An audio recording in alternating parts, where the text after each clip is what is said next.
So it's still Savitri speaking. She has been answering all the things that he said, trying to belittle love, truth, ideals, beauty, all these things. He has been trying to convince her that all these things are worthless and meaningless. And she, from her side, has been showing to him and to us that this is not true. That all these things have a much deeper meaning than we normally think. But now she's going to speak about herself and her mission. She points out to him that what he has been saying is not correct. It's not the way things really are. O death, I have triumphed over thee within. I quiver no more with the assault of grief. A mighty calmness, seated deep within, has occupied my body and my sense. It takes the world's grief and transmutes to strength. It makes the world's joy one with the joy of God. My love eternal sits throned on God's calm. For love must soar beyond the very heavens and find its secret sense ineffable. It must change its human ways to ways divine, yet keep its sovereignty of earthly bliss. O death, not for my heart's sweet poignancy, nor for my happy body's bliss alone, I have claimed from thee the living Sattvavan, but for his work and mine, our sacred charge. Our lives are God's messengers beneath the stars.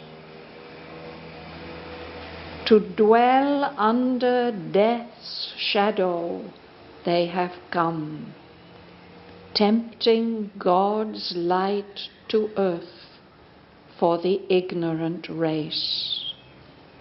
His love to fill the hollow in men's hearts.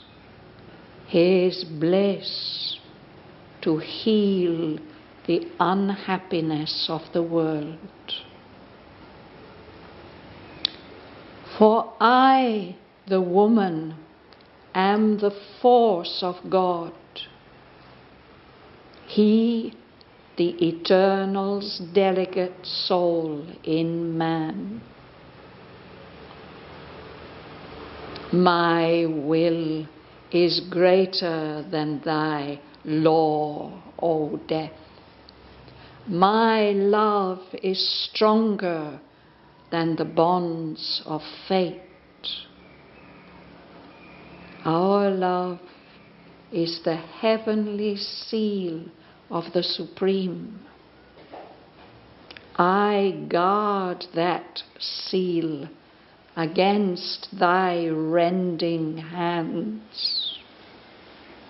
Love must not cease to live upon the earth, for love is the bright link twixt earth and heaven.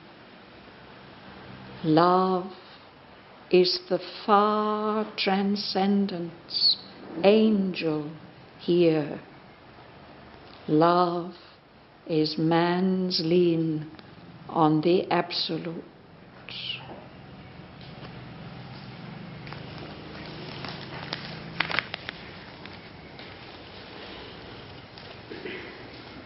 Dhanalakshmi. For day, I have triumphed over thee within. I quiver no more with the assault of grief. The mighty calmness seated deep within has occupied my body and my sense. It takes the world's grief and transmutes to strength. It makes the world's joy one with the joy of God. So first she says, I have triumphed over thee within. Thee, she's speaking to him as a single being. It means normally in our normal speech we would say you. I have triumphed over you. It means I have conquered you. I have won my fight against you. I have won against you. To triumph, it's when you've done something very difficult and you say, I've won. And she points out to him that she herself, in her consciousness, has become stronger than death. She's not going to believe his words, and she's not going to be afraid of him, because she feels within herself stronger than he is. She says, I quiver no more with the assault of grief. You know this word quiver? You shiver. No? That quivering is in a way a sign of weakness. But she says, to begin with, she was struck by grief. But she says, now I'm no longer quivering with this attack of grief, of sorrow, despair. Inside me, she says, there's a mighty calmness, a powerful calm. The storm stirs up the sea, but after the storm has gone away, the sea becomes very, very calm and still. Sometimes there's not even a ripple, a wave, calm. Often at evening time, the atmosphere is sometimes, when all the work of the day is done, it becomes calm, quiet. So within herself, Savitri feels this powerful calm, this quietness. It is seated deep within her. It has a base within herself. That is the calm that comes from the soul. Deep within, deep inside.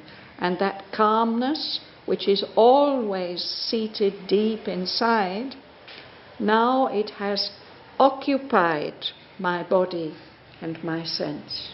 So the body is not afraid, the senses are not afraid. Everything in her has become very, very calm and steady. The next line begins with the word it. What is this it? Calmness. The calmness, yes, that mighty calmness.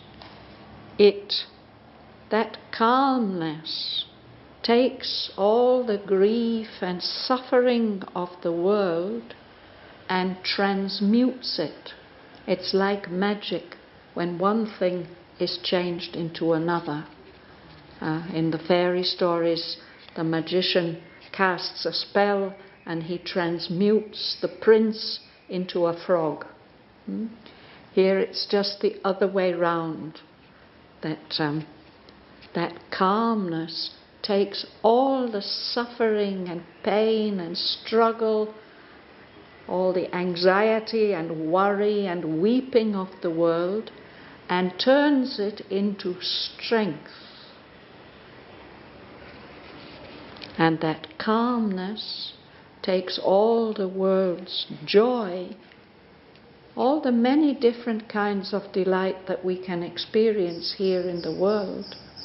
It takes that and joins it to the joy of God, as if God is enjoying all our joy, and that calmness shares all His joy through the many joys of the earth.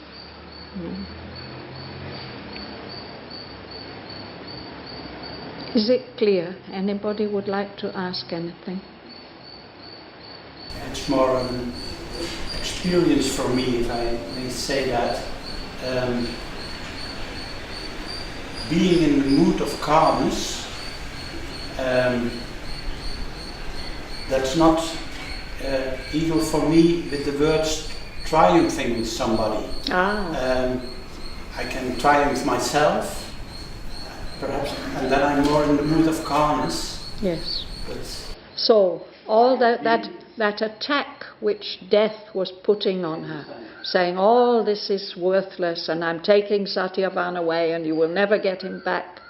This is like an attack, no? But she has overcome that attack.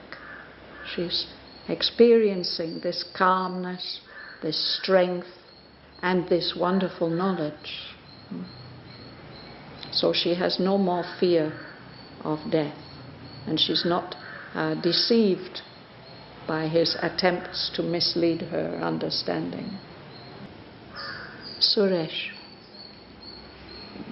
My love eternal sits throned on God's calm, for love must soar beyond the very heavens and find its secret sense ineffable. It must change its human ways to ways divine, yet keep its sovereignty of earthly bliss. Thank you. So he was mocking her love and saying, don't you know it's just a function of your body, it's just the passion of your emotions. How can you think that that is eternal, that it has any value in the divine scheme of things? No? But she says, my love is eternal because it is based on a throne is a high seat where a ruler sits. No? So that is the seat, and this seat is the calmness of God.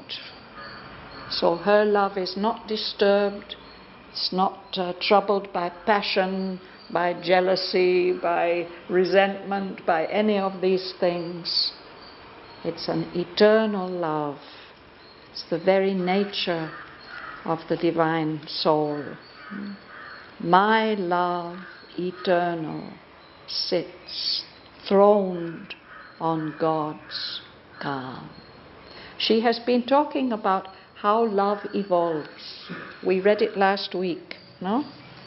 That love that was the animal's urge. And where is that line? 4:17. 4:17. Yes, here. Love that was once an animal's desire, and then a sweet madness. This is how we experience it, we human beings, when we suddenly fall in love, no? In the rapturous heart.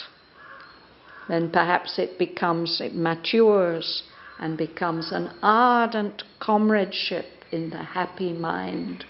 We may find a partner whose mind exactly resonates with ours, and there's an enthusiastic, happy comradeship, a friendship, a closeness. No?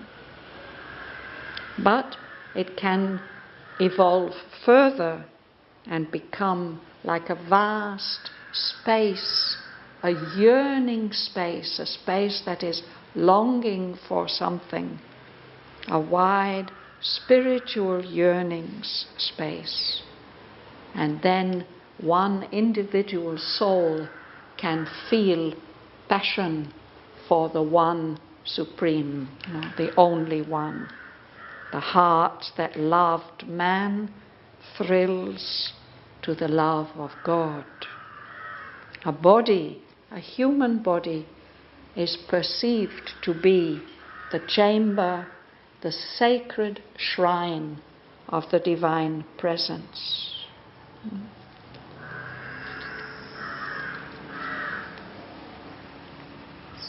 So in that way, love must first become throned on God's calm, and then it must soar. You remember this word? What does this mean? Flying high. Yes, it's what a strong bird does. It flies up very high. Or if you have one of those balloons and you heat up the air, the balloon soars up into the sky. So our love must do that. It must rise higher and higher. It has to find its secret sense, its significance. What is this marvelous thing, love? He says its secret sense is something ineffable. It can't be put into words. We can only experience it when our love soars high enough. And our ways of feeling and expressing love must change from our human ways, which are appropriate to our present level of development. But the origin of our love is much higher than that. So it must change its human ways to ways divine.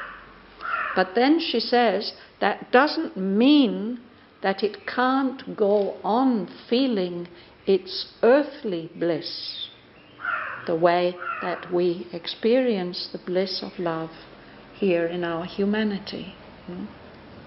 It can keep its sovereignty of earthly bliss, the way that love rules us in our humanity. Not as something turbulent and passionate, but as a very, very sweet tenderness, more than sympathy, a oneness. Sovereignty is connected with the kingliness. Yes, a sovereign is one who rules. So sovereignty is the rule, the power, the rule that it has over us in our human ways, our earthly bliss, the kind of delight that love brings to us, ordinary human beings. That means it should change into this divine life. Divine love also will be in the... It can keep its earthly bliss. Yes. Bärbel, will you read? O death, not for my heart's sweet poignancy, not for my happy body's bliss alone, I have claimed from thee the living Shraddhavan, but for his work and mine, our sacred charge. Yes. So again, she addresses death directly. That's who she's talking to. This power of negativity and darkness and dissolution. So she says, it's not to satisfy my heart's longing, the sweet poignancy of the feelings, the emotions of the heart. Poignancy is something that is sweet and painful at the same time. That's not the reason that I'm asking you to allow Satyavan to return to earth with me. It's not to satisfy the sweet longings of my heart. And it's not for the sake of my body.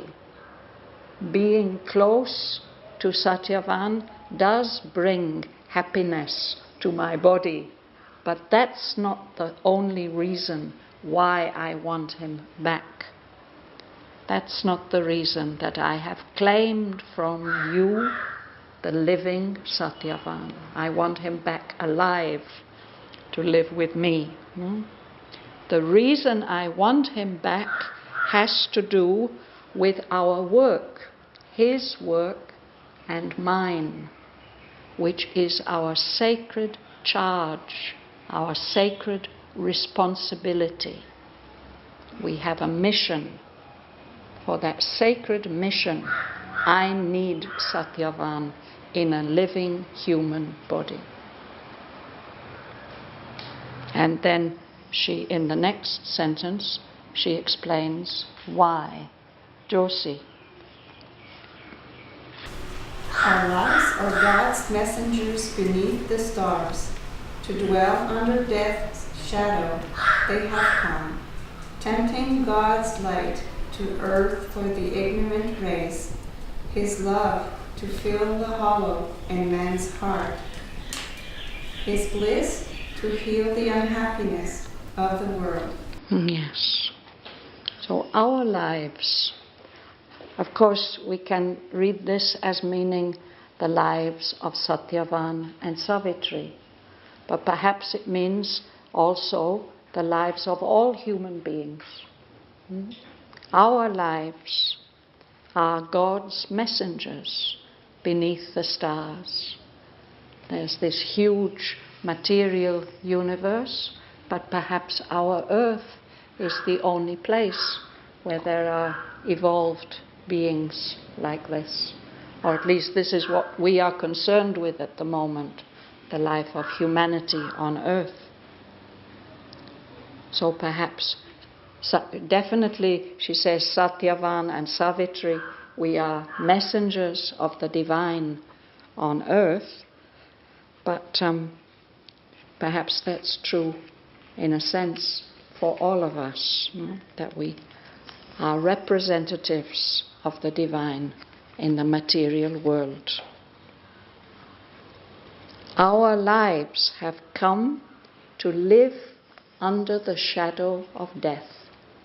Here in the material world, we live under the shadow of death. Anybody can die at any moment. We're in the grip of ignorance and death. But we've deliberately accepted, our lives have accepted that we have come. And by coming, what we are doing is tempting God's light to earth.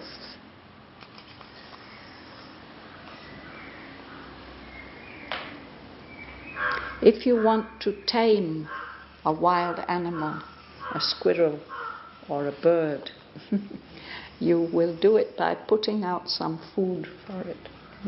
You will attract it to make friends with it. That's the way this word tempt is. It's to make the light, the light of divine consciousness want to come on earth. Because there are beings here who are potentially conscious, who can receive and carry that light. That light has to come to earth to help cure all of us of our ignorance. We need God's light to help us to grow more conscious, less ignorant. The human race is an ignorant race, where all of us are looking for knowledge, even growing in knowledge, but we are still ignorant. There is so much that we don't know. That's one of the basic characteristics of humanity, There's a proverb that says to err is human, to make mistakes is human, because we don't have total knowledge. We never can. But if we evolve further and we grow in God's light, then perhaps we can come to the higher knowledge by which everything can be known. So our lives have come to earth as God's messengers. They've come to attract God's light into this material world for this ignorant race of human beings. And they are not only attracting His light of consciousness, they're also attracting His love. His love should come and fill our hearts, our human hearts, which have an emptiness. They're waiting to be filled with love. A hollow, something that's hollow has an empty space in the middle of it. Sometimes a tree will be hollow. And it's living still, but there's an empty space at the middle of it. Or we can also say that somebody's words are hollow, that he says the words with his mouth, but he doesn't mean them. And the other thing that our lives are tempting from God is His bliss, His power of delight, to heal the unhappiness of the world. There's so much unhappiness and suffering. It's as if we don't really know how to be happy for more than a moment at a time. So we need God's bliss, which is everywhere and unalienable, to come to heal. If somebody is sick, you want to heal them. If somebody is wounded, they should be healed. So this unhappiness of the world needs to be healed.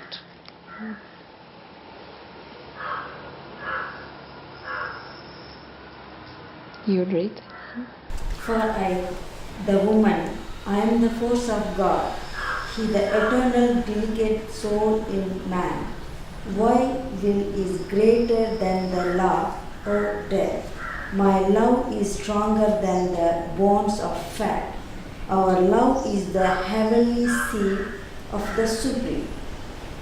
I God, that seal against the rending hands. Thank you. Yes. So here Savitri is speaking about herself. She's a woman, and she says that as a woman, she represents the force of God, the divine conscious force of the Supreme. While he, Shraddhavan, is representing the soul in humanity. He's representing the eternal God. He's been sent to represent the eternal in humanity. So again, this is the symbolism of Savitri and Shraddhavan. She's an incarnation or emanation of the Supreme Divine Mother, the dynamic conscious power of the Supreme. And Shraddhavan is the soul, God's representative in each individual being.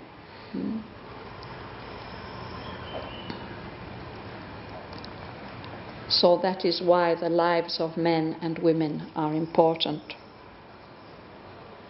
And then she says, because I am the force of God, the conscious force of God, my will is stronger than thy law, O death.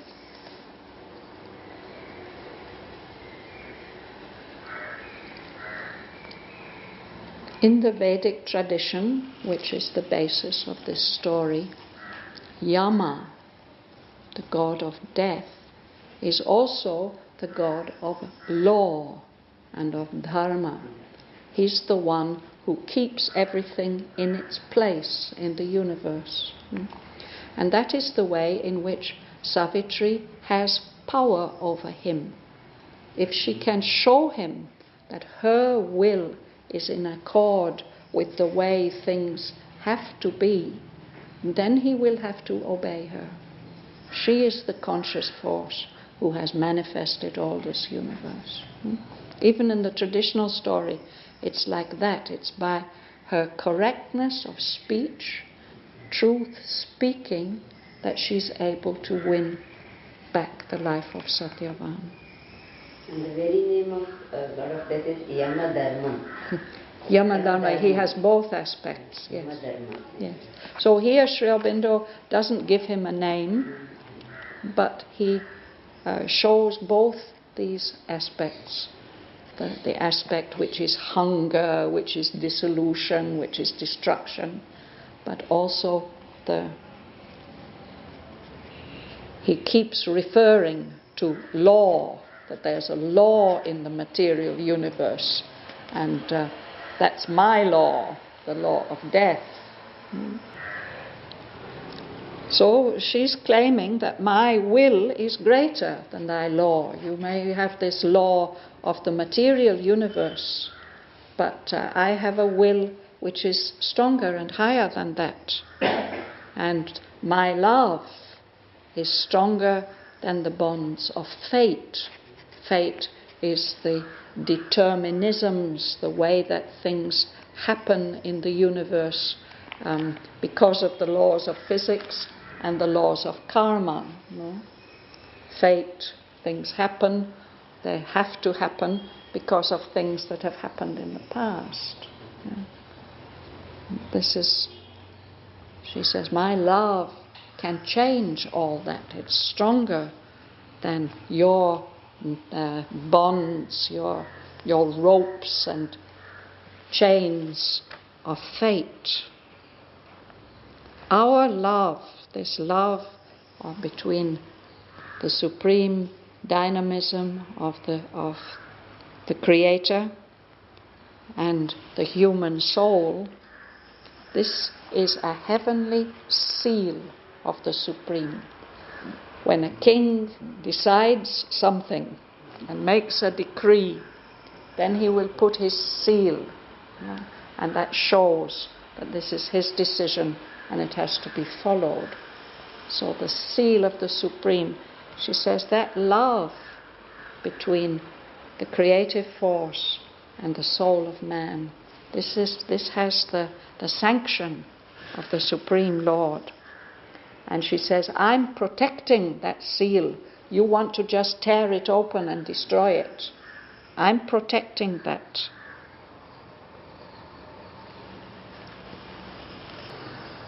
Chandra, will you read? Love must walk case and live on the earth. For love is the bright wing which of the heaven. Love is the transcendence in the flag. Love is brings life on the absolute. Yes. So, love must not cease to live on earth, upon the earth. You can't take love away. You can't destroy love. Love must not cease to live upon the earth. Because love is the connection, the bright, shining connection which links earth, the material world, with the worlds of higher consciousness. It links the earth and the heaven. And even more than that, love is the messenger. An angel, we have this picture of a divine being with wings, but an angel is a messenger who makes the connection between the divine and the earth. So she says, love is the messenger of the transcendent, the eternal, the infinite, who is beyond the manifestation. But that he seems far away, but our connection to the transcendent is through love. And more than that, love is man's lien on the absolute. Lien is a French word meaning a tie which can't be broken in principle.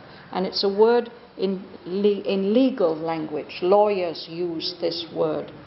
If you have a document to show that you have a right to some piece of property or to some compensation or something like that, that's a lien. So she says, love is the sign of man's connection with what is absolute. We are here in the world of relativity, but we are not cut off from the absolute world. There's a connection. Love marks that connection. Yes, you go on. But the woman says the darkness side, with the irony, laughter of his voice, discouraging the raver of the stars. Even so, man cheat the truth with a splendid thought. Shall we pause there? Yeah. So he's also not giving in. He's not accepting her arguments. To the woman, death the god replied, and he laughs. It's not a nice laugh. This is ironic laughter. He's mocking her. With the ironic laughter of his voice, he's discouraging the labour of the stars. Aurobindo often speaks of the labour of the stars, of all the hard work, the energy that is going on in the universe to keep evolution moving forward. But with his laughter, he discourages that labour. He says it's not worthwhile, it's not going anywhere. And to Savitri, he mocks her. He says, that's just the way you human beings cheat the truth. You get out of the truth, the reality, the hard reality of things with your splendid thoughts, which aren't worth anything.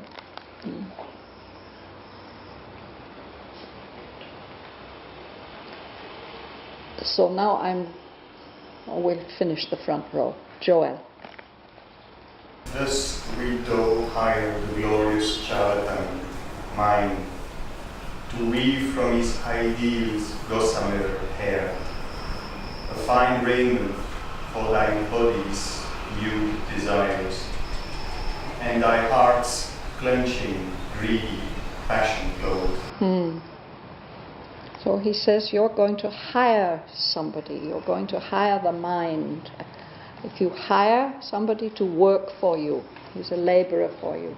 So you're going to pay somebody, mind, to work for you. But he says mind is just a charlatan. He has nothing genuine to give you. A charlatan is a person who on a fairground sells fake medicines or cures or goods they look nice and shiny, but they are not worth anything. A charlatan. He's giving you something that has no real value. So that's what the mind does. Of course, he's got a very bright and glorious appearance. He's very convincing. Are you really going to call on his services to weave from his ideal's gossamer air a fine raiment?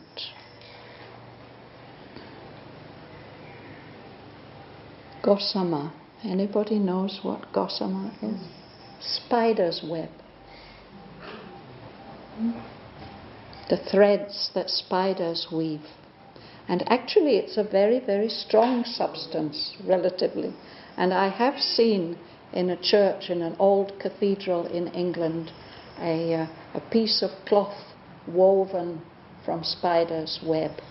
and there somebody has painted a picture of the Virgin Mary on it. It's not very big, so like that. But gossamer is something we think of. It can be broken, it can be blown away. It's not strong, but in fact it is very strong. So he says that's what mind does for you. It weaves things out of gossamer, out of these little threads. And are you going to make him weave a dress, a garment, to cover up your desires, your naked desires, dress them up and make them look fine? You're going to justify the passions of your body with all these high thoughts about the value of love. To clothe your heart's clutching, greedy passion. You just want to eat somebody up with your so-called love. It's just greedy passion. Patricia. Daub not the web of life with magic hues. Make, rather, thy thought a plain and faithful glass, reflecting matter and mortality.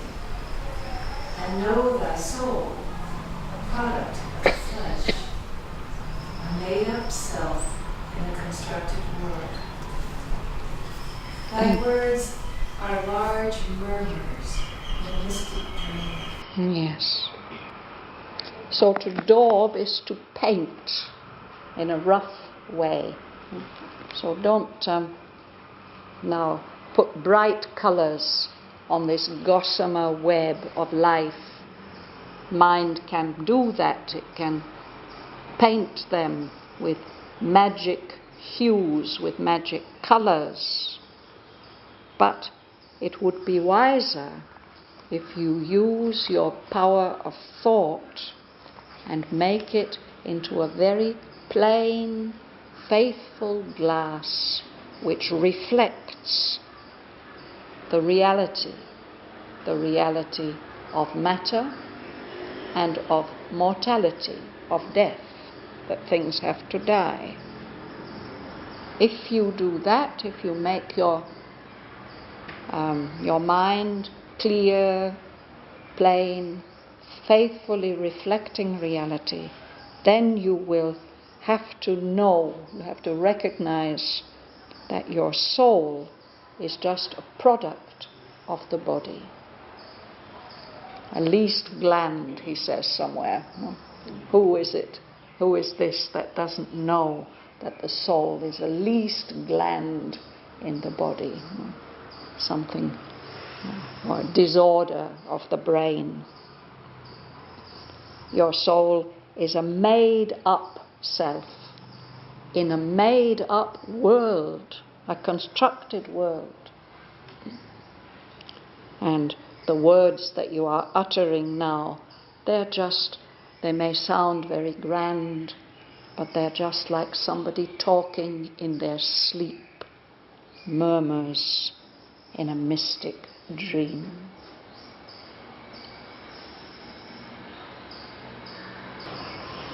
I think we'll stop there for today. He has more to say. In fact, the rest of the canto is just a back and forth, a conversation, exchange of arguments.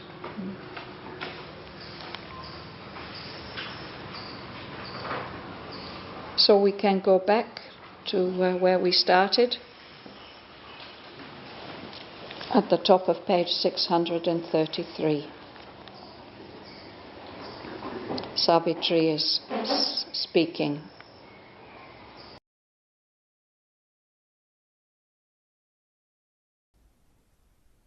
O death, I have triumphed over thee within.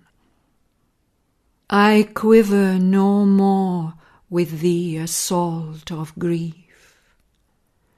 A mighty calmness seated deep within has occupied my body and my sense.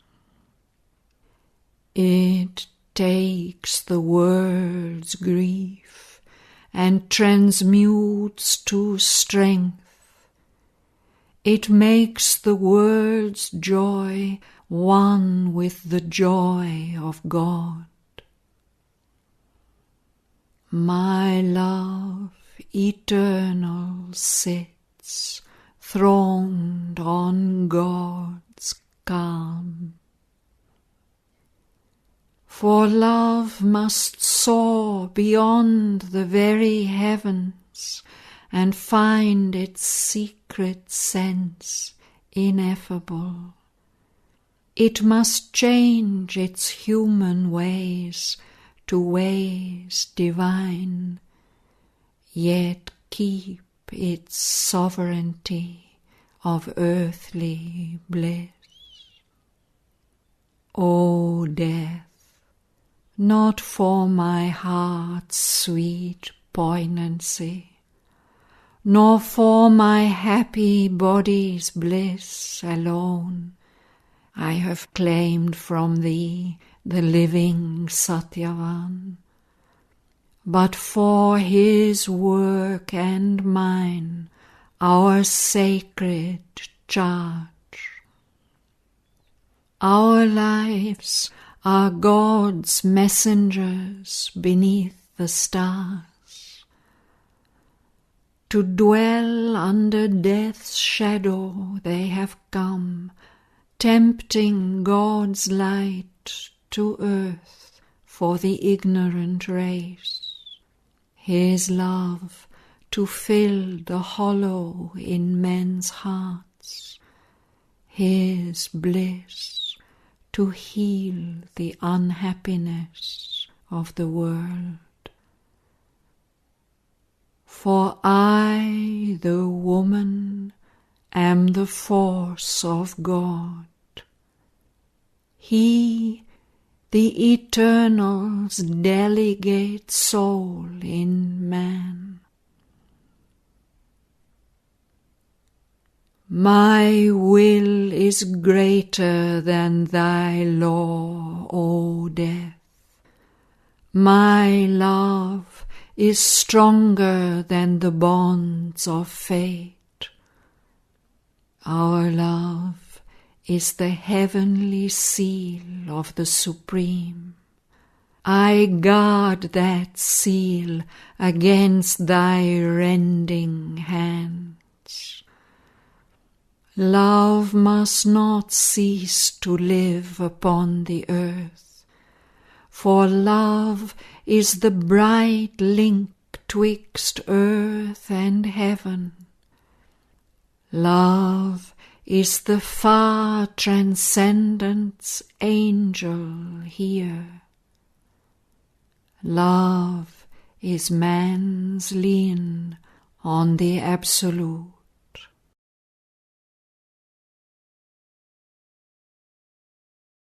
But to the woman, Death the God replied, with the ironic laughter of his voice, discouraging the labor of the stars. Even so men cheat the truth with splendid thoughts. Thus wilt thou hire the glorious charlatan mind to weave from his ideal's gossamer air a fine raiment for thy body's nude desires, and thy heart's clutching greedy passion clothe. Daub not the web of life with magic hues. Make rather thy thought a plain and faithful glass, reflecting matter and mortality. and know thy soul a product of the flesh, a made-up self in a constructed world. Thy words are large murmurs in a mystic dream,